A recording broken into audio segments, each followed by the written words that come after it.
Whether you're buying or selling your home, get the benefit of expertise. Hey, well, compliments to the show. You're really hitting on the subjects and you're telling the truth. I appreciate you. Meet the team at dangemus.com.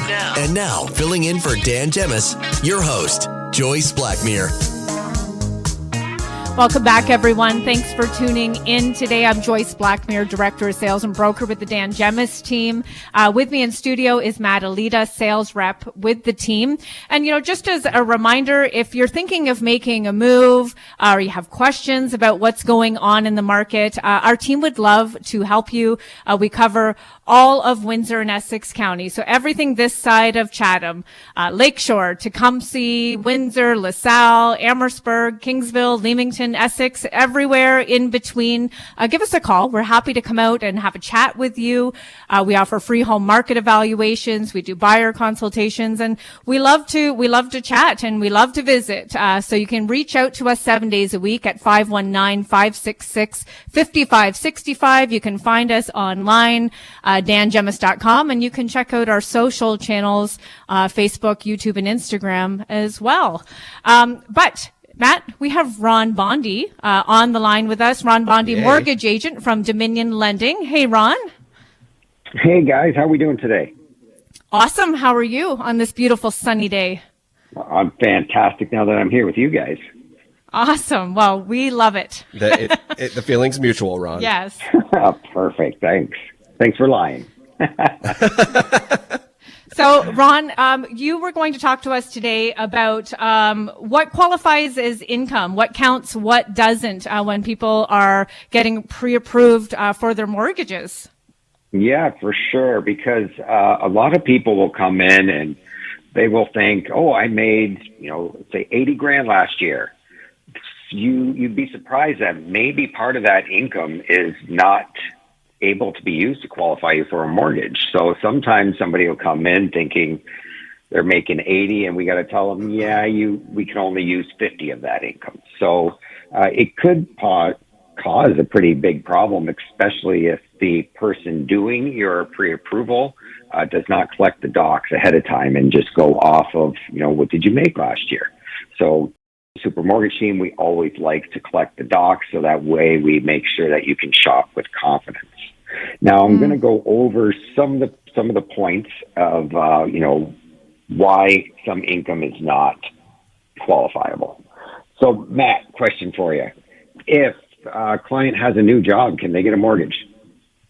If they have a new job, can they get a mortgage? They just started last week. Can they get a mortgage? See, I feel like maybe you're trying to trick me, but I'm going to say if they came to you, yes, they could. Well, so it depends. So if they had previous experience in that job and they just moved, then we can qualify them over, because they've had past experience in that job. If they're starting in a new field, so that the typical basic rule is you have to be out of probation. Mm-hmm. So if you're out of probation, not a problem. So 90 days, or if your job letter states that you were hired without a probationary period, that's another way around it, or tenure in the job. So if you worked the same type of job before, so you can theoretically get approved with a new job, but the best thing to do is make sure you don't change jobs until your mortgage closes, or wait till you're outside your probationary period to apply for a mortgage is the safest. Now, Joyce, overtime. Can I use overtime to qualify somebody for mortgages? That's another trick question. I think that you maybe could use the averages, maybe. So overtime is 2 years. We got to take a 2-year average. So a 2-year average of your base pay, 2-year average of your overtime. So if you've only worked 1 year, and let's say you work a standard 55 hours a week, so your base pay might be 60, and then you probably have $30,000 worth of overtime. Well, that $30,000 cannot be used if you've only been in that job for a year.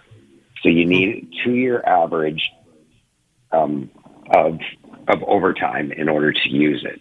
Now, there are some little tricks that we can do, but you definitely need at least a year and a half or more in order to use overtime. The rule is 2 years.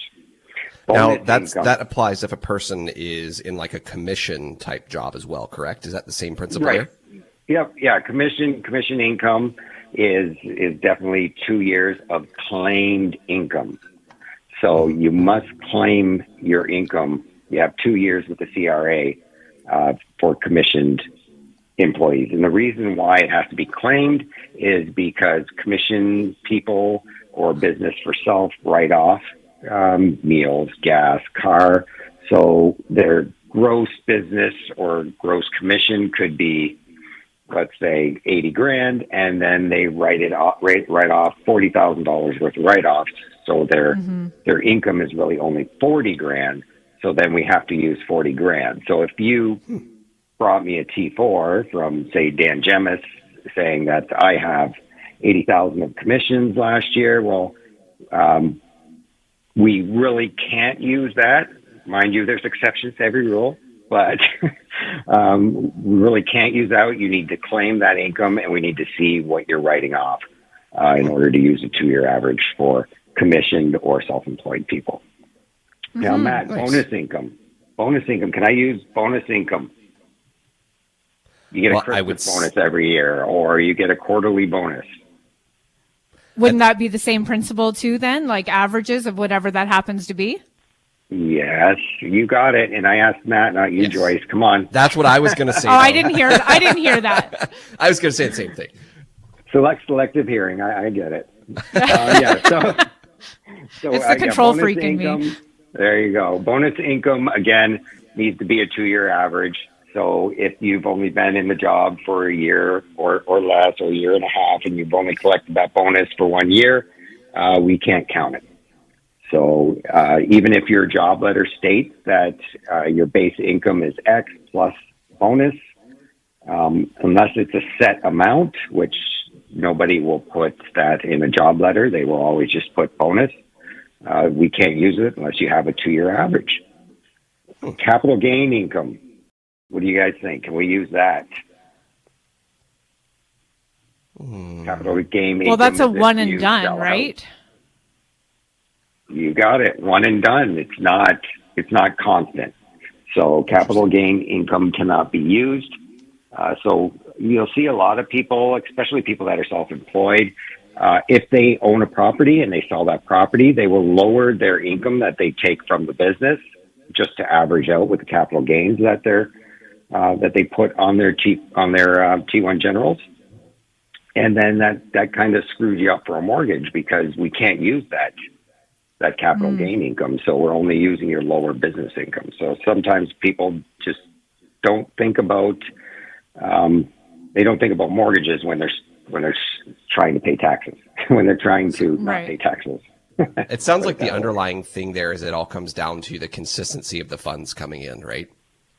Correct. Yeah. Consistency of the funds coming in. For most cases, good rule of thumb is if you've been doing it for 2 years, you're okay. There are, like I said, exceptions to every rule, but sometimes, your best is to just make sure you got 2 years in that industry. Yeah. And real quick, Ron, before we, because we have to take another break, but real quick, Trudeau has said that there's some news on mortgages coming up in the federal budget announcement. Do you have any comment on that at this point? Don't trust anything he says. Fair enough. Well, that announcement is, the federal budget announcement is on April 16th, so it might come beforehand. It might be on that day. We'll have to stay tuned, I guess, and see what 100%. happens. Yeah. We'll definitely keep an ear out and see what he has to say.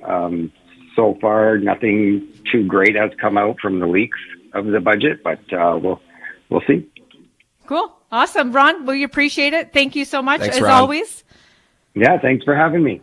Thank you. That's Ron Bondy from Dominion Lending, mortgage agent extraordinaire. He helps our team quite often with getting their approvals, and we appreciate him. Okay, we're going to take a quick break. When we come back, we're going to have a quick chat about the stats that were just released for the month of March. And and then we're almost done. Oh, and we're going to give away the tickets for Country at Heart as don't well. forget When we that. get back. Don't forget, this is your last chance to text the keyword heart, HEART, with your first and last name. Country at Heart is on April 27th. That is a Saturday. Lots more to come, or at least a little bit more to come here on the Dan Gemus Real Estate Show.